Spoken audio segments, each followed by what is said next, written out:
ជំនាញថ្ងៃទី2តាមអនុមោទនា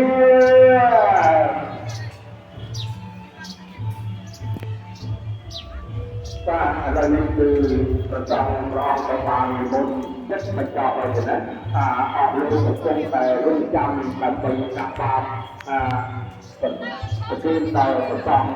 គ្រប់ប្រសំតែកំពុងតែនិមន្តគោចរទៅដល់មក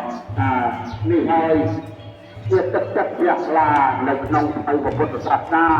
ហើយជាបុណ្យប្រពៃណីទៀតថ្ងៃនេះគឺពុទ្ធបរិស័ទសក្ការៈជនទាំងអស់ពីមកលើកសោយគឺមកមានក្នុងការបំពេញបុណ្យប្រសពពីផងដែរយើងខ្ញុំ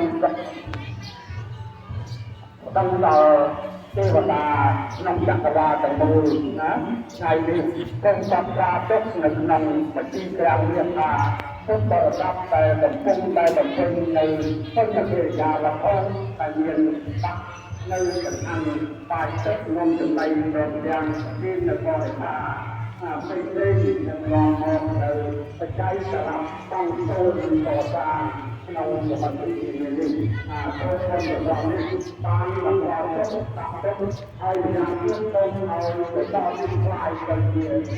បាទទៅទឹកទៅណាបាទបានឲ្យเราต้องเอาไปในทางในการ